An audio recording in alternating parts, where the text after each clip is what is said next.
So Chapter 8 is entitled Electron Configuration and Chemical Periodicity. So I'll review this chapter in just a second, but what I really love about this chapter is it finally gives us context for some of the information that we learned in Chapter 7. So for example, we learned in Chapter 7 about the first three quantum numbers. We learned about the principal quantum number, which has to do with kind of the row in the periodic table that you're in, the angular momentum quantum number, which we define as L, which we can think about as describing the shape of the orbital, whether you're S, P, D, or F, and then the magnetic quantum number, which really has to do with kind of the number of orbitals that you have within these specific angular momentum quantum numbers. So what we finally learn in this chapter is about our fourth quantum number, which is the spin quantum number. And Pauli's exclusion principle basically says we can think of these four quantum numbers as kind of describing, I like to think of it like a seating arrangement for where the electrons are, the seats for where the electrons sit. And so since in a concert no two people can have the same ticket, we can think about these four pieces of information as describing kind of where the seat is for an electron. So spin quantum numbers basically are either positive 1/2 or minus 1/2, depending on whether the electron is pointed up or down, as we'll see in just a moment. But it basically is four pieces of information that describes where you can find an electron. And our first sample problem that we're going to go through here is going to allow us to define all four quantum numbers for a given electron once we draw an orbital diagram for it. Some other things that we think about is some qualitative aspects of electron configuration. So we kind of think about what electrons feel, and that feeling is going to allow us to rationalize a lot of periodic trends that we see. So for example, how much does that electron feel the attractive force to the protons in the nucleus versus the repulsive force for other electrons around it? And again, that attractive force to the nucleus can be shielded by other electrons that are in between. So the further out an electron is, the less it feels the positive charge of the nucleus.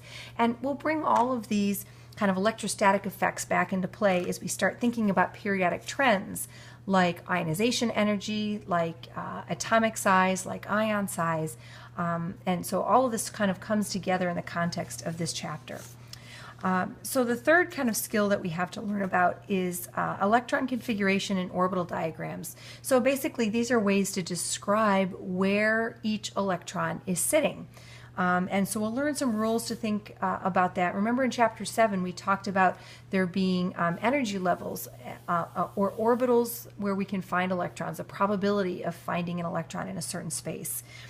So we'll actually kind of put electrons in their place by using electron configurations and orbital diagrams. So we'll have some sample problems to kind of practice that.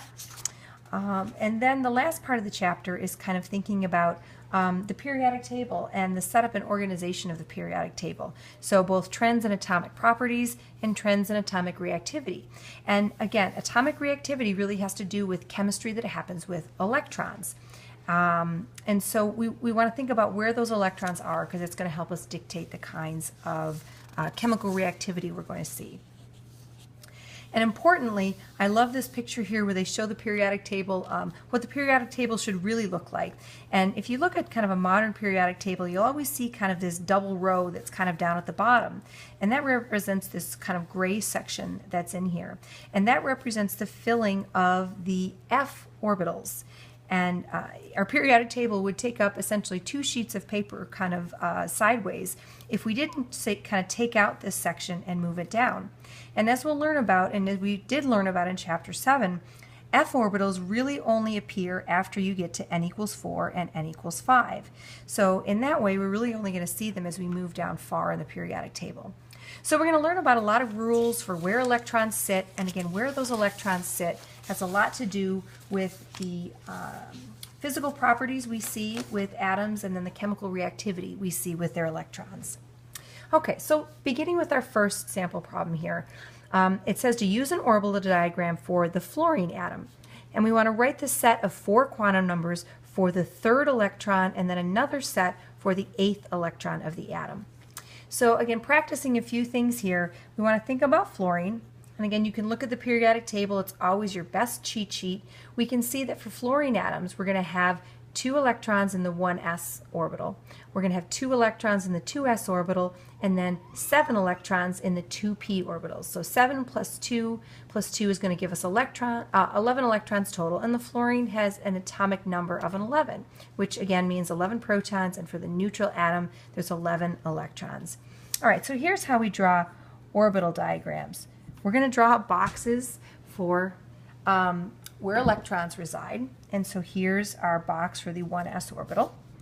And one of the principles that we learned about was the Aufbau Principle. And basically this principle gives information as to how, oops, I forgot the F in there, AUF, BAU, about how electrons fill. And the principle behind it is we want to fill the best seats in the house first. And so we're going to fill electrons according to their energy level. So the lowest energy orbitals are 1s orbitals, then we're going to have 2s orbitals, and then we're going to have 2p orbitals. And this will hopefully kind of tie some stuff in that we learned in Chapter 7 as we think about the fact that there are 3 2p orbitals. Okay, so Aufbau's principle tells us we want to fill the best seats first. So basically there is an order to filling of electrons. So when we take these 11 electrons for fluorine, so again fluorine has an atomic number of an 11, meaning there's 11 protons and 11 neutrons. How we fill these is we start with the 1s orbital, then the 2s, and then we move to the 2p. So beyond that, we also have to think of, another rule that relates to filling orbitals. So yes, the 1s orbital is lower in energy than the 2s orbital, and the 2p orbitals, there's 3 of them, they are what we call degenerate. They are equal in their energy level. So what we need to think about is the fact that Hund's rule, so here's another rule, Hund's rule is going to tell us that when we have equal energy level orbitals available, we're going to keep electrons unpaired until we're forced to pair them. So as I put all this information together here, see if this makes sense. All right, and I'm going to number these electrons as we put them in our orbital diagram. First electron, again, Aufbau's principle tells us it goes in the lowest energy orbital. The next electron also goes in this lowest energy orbital, and I'm going to draw it as an arrow down because we're going to have an opposite spin. So the opposite spin happens when we put 2 electrons in the same orbital, they're going to have the opposite spin. So that's also part of Hund's rule, is when we do start pairing them up, we need to put them so that their spins are opposite. So we draw them as 2 arrows in opposite directions here. Remember, each orbital can hold 2 electrons. Aufbau's principle tells us that we put electrons in the best seats first before we move up to the next highest energy level. So this was electron 1 here. This was electron 2. The third and fourth are going to follow similarly. The third electron is going to fill this first position here, and then the fourth electron will fill this next position. So nothing really unique has happened here because there's only 2 electrons that can fill each of these orbitals, and they're different in their energy levels. Now things begin to change when we get to the 2p orbitals because there's 3 orbitals that are equal in energy, or as I just mentioned, degenerate. So what happens is the first electron is going to go in the first orbital. Hund's rule tells us keep things unpaired until we have to. So the next electron is going to go in this orbital, next electron in this orbital, and then we finally have to come back and force pairing. So that's the 8th electron and the 9th electron. So again, filling would go 1, 2, 3, 4, 5, 6, 7, 8, 9. Now, why was it really important to go through that? Well, the problem asks us to write the set of quantum numbers for the 3rd electron and for the 8th electron. So we need to know the set of 4 quantum numbers for this guy, and then the set of 4 quantum numbers for this guy. And remember, we said that quantum numbers are kind of analogous to thinking about the seat assignment for an electron. And there's 4 quantum numbers. So again, going through our first example here, for the electron that is the 3rd electron that's filled, so again, that's just that guy right there. The principal quantum number is the row of the periodic table that you're on. So that's the same as we can see right here. So n is going to be equal to 2. L represents the shape of the orbital. So because that's an s orbital, L is going to be equal to 1. Remember that L values can run between 0 and n minus 1. So possible L values when we have n equals 2 are L equals 0 or L equals 1.